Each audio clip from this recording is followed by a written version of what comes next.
घंटा तक इधर से उधर, इधर से उधर, इधर से उधर करते रहे। कुछ नहीं है यहाँ पे, कुछ नहीं है। सबको मरने के लिए बुलाया गया। इसी के पास पलक झपकते मेरी मम्मी को हो गई, जो कि मैं 72 घंटे से 8 जना ढूंढ रही हूँ। अगर किसी को मिले तो प्लीज मेरी मदद कीजिए, प्लीज। के पास वो मेरी मम्मी को सुरक्षित रखे और मेरी मम्मी का ख्याल रखे, हमसे कांटेक्ट करें। मैंने हर हॉस्पिटल में, हर जगह अनाउंस भी करवाया, हर हॉस्पिटल में जाके देखा, नहीं है। फिर जाके मुर्दा घर में देखा, सारा मुर्दा को भी देखा, पर मेरी मम्मी नहीं मिल रहा है। कफन लेके आए और आप लोग समझदार है, समझ सकते हैं। पुलिस को मतलब गिरा के उसके ऊपर से आदमी चढ़ चढ़ के जा रहा था। मैं उनकी बेटी हूँ, मैं 8 लोग और हूँ जो कि सुरक्षित हूँ, पर मेरी मम्मी नहीं मिल रही है और यहाँ कोई नहीं आए। अगर आना है तो अपना कफन लेके आए। इतना क्राउड था, इतना क्राउड था, हाथ पकड़ने का तो सवाल ही नहीं था। आदमी गिर रहा था, आदमी के ऊपर से आदमी का ये पूरा बंडल बन रहा था। उधर इधर से उधर, इधर से उधर कराया गया। तब हम लोग उसमें वार्ड 1 मिथिलेश देवी लिखा भी था। 5 घंटा तक इधर से उधर, इधर से उधर, इधर से उधर करते रहे।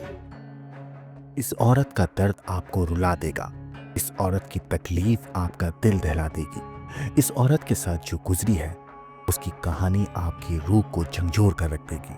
ये वो महिला है जो महाकुंभ स्नान के लिए प्रयागराज पहुंची थी, लेकिन इसने प्रयागराज में मची भगदड़ में अपनी मां को खो दिया और आज कैमरे पर ये वो कहानी बयां कर रही है जिसको सुनने के बाद आपकी रूह यकीनन कांप जाएगी। दर्द की वो कहानी जिसमें इस महिला ने वो कुछ कहा जो इसने अपनी आंखों से देखा। इस महिला ने वो कुछ बताया जो आप सोच भी नहीं सकते। इस महिला की कहानी आपके दिल के अंदर उतरकर आपकी आत्मा को यकीनन झंझोर कर रख देगी। दरअसल मौनी अमावस्या के दिन संगमनोस के पास एक भव्य दृश्य था, जहां लाखों श्रद्धालु पुण्य की डुबकी लगाने के लिए उमड़ पड़े थे। लेकिन कुछ ही वक्त में ये दृश्य अराजकता और अफरा तफरी में तब्दील हो गया और एक भयानक भगदड़ ने पूरे माहौल को दहला दिया। इस हादसे ने 30 जिंदगियों को छीन लिया, जबकि 60 से ज्यादा लोग घायल हुए हैं। इसके अलावा कई श्रद्धालु अभी भी लापता हैं और उनके रिश्तेदारों के दिलों में बस एक ही उम्मीद है, उम्मीद शायद वो कहीं मिल जाए। संगम के पास मुर्दा घर के बाहर दर्जनों लोग अपने खोए हुए रिश्तेदारों की तस्वीरें हाथों में लेकर आंसुओं के साथ खड़े हैं। पोस्टमार्टम हाउस के बाहर दर्द से भरी आवाजें और बिलखते हुए लोग इस त्रासदी की गहरी घातकता को बयान कर रहे हैं। दरभंगा बिहार से आए 9 श्रद्धालु भी इस हादसे में फंस गए थे। उनका सपना था संगम में डुबकी लगाने का, लेकिन भीड़ के दबाव में वो एक दूसरे से बिछड़ गए, जिसमें 60 साल की मिथिलेश देवी भी शामिल थी, जो अनुराधा कुमारी की मां थी। वो इस भगदड़ में लापता हो गई। परिवार ने उन्हें हर जगह तलाशा, लेकिन उनका कोई सुराग नहीं मिल रहा। पोस्टमार्टम हाउस के बाहर अनुराधा कुमारी की चीखें रुकने का नाम नहीं ले रही थीं। उन्होंने अपनी मां के खो जाने के बाद बिलखते हुए कहा, आप कोई महाकुंभ मेले में ना आए, और अगर आए तो अपने साथ कफन लेकर आए। अनुराधा के ये बोल सिर्फ एक दर्द भरी कहानी नहीं है, ये वो तकलीफ के आंसू हैं जो इस महिला ने अपनी आंखों से उस भगदड़ के दौरान देखे। इस हादसे की सच्चाई को उजागर करते हुए अनुराधा ने जो कुछ बताया वो यकीनन आपकी रूह को कपा देगा। तो एक बार अनुराधा की पूरी बात सुनिए, मगर सुनने से पहले अपने दिल और अपने मन को मजबूत कर दिएगा, क्योंकि ये कहानी आपको यकीनन रुला देगी। वो हाईवे से होकर जाता है रास्ता झूसी के तरफ, वहीं पे है एक क्रिया योग मतलब गेट बना है। उसी के पास पलक झपकते मेरी मम्मी को हो गई, जो कि मैं 72 घंटे से 8 जना ढूंढ रही हूँ, मुझे नहीं मिली है। मेरी मम्मी का नाम है मिथिलेश देवी, वो बिहार दरभंगा जिला की रहने वाली है। उनके पति का नाम है श्री श्रवण कुमार झा। मैं उनकी बेटी हूँ, मैं 8 लोग और हूँ जो कि सुरक्षित हूँ, पर मेरी मम्मी नहीं मिल रही है। यहाँ कोई भी ऐसा पुलिस प्रशासन नहीं है, मैंने जिसके पास रिपोर्ट ना दर्ज कराई हो और अपना एड्रेस, अपना फोन नंबर, अपनी मम्मी का फोटो नहीं दी हो, पर कोई कुछ नहीं कर रहा है। मेरी मम्मी का अभी तक कोई पता नहीं। मैंने हर हॉस्पिटल में, हर जगह अनाउंस भी करवाया, हर हॉस्पिटल में जाके देखा, नहीं है। फिर जाके मुर्दा घर में देखा, सारा मुर्दा को भी देखा, पर मेरी मम्मी नहीं मिल रहा है। अगर किसी को मिले तो प्लीज मेरी मदद कीजिए, प्लीज। मेरा है। अच्छा, उस दिन आखिरकार ऐसा क्या हो गया था जो आप लोग बहुत एक मजबूती से हाथ पकड़े रहे होंगे कि एक दूसरे का खोने का डर भी सता रहा होगा, लेकिन ऐसा हाथ क्या पकड़ने हुआ? का तो सवाल ही नहीं है, इतना क्राउड था, इतना क्राउड था, हाथ पकड़ने का तो सवाल ही नहीं था।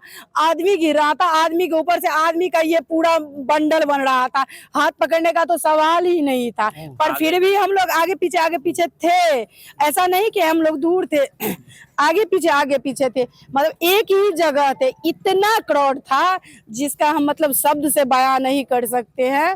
और मतलब जैसे ही मेरी मम्मी, मतलब वहाँ एक बैरियर भी टूटा था, हो सकता है वो लोगों की गलती रही होगी, क्योंकि वहाँ पे 2 पुलिस को मतलब गिरा के उसके ऊपर से आदमी चढ़ के जा रहा था, तो वहाँ पे एक बैरियर भी टूटा था जिसमें बहुत सारे लोगों का पाँव फंसता था।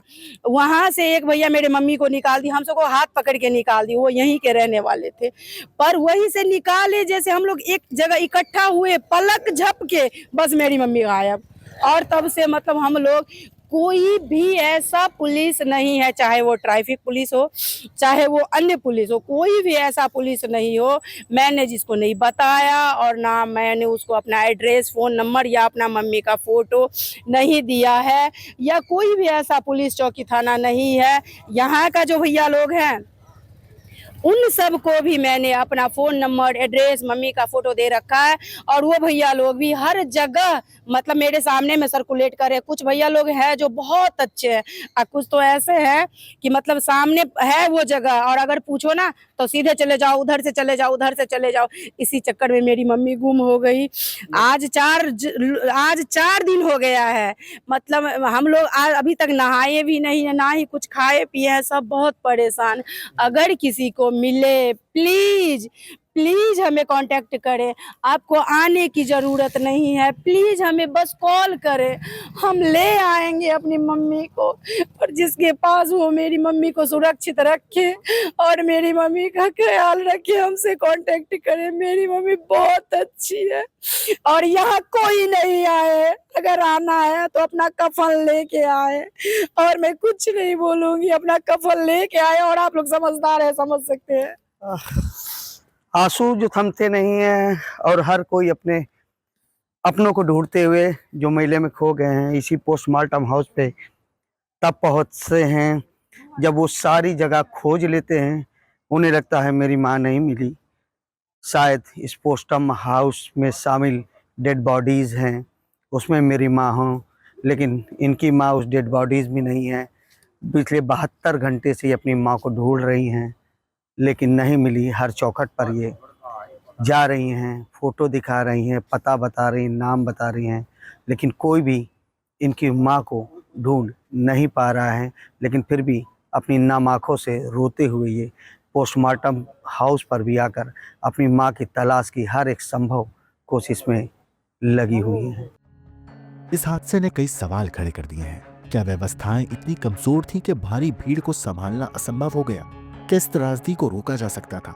प्रशासन ने मामले की जांच के आदेश दे दिए हैं, लेकिन जिन लोगों ने अपनों को खो दिया उनके लिए अब यह अनुभव एक अनचाहा सत्य बन चुका है।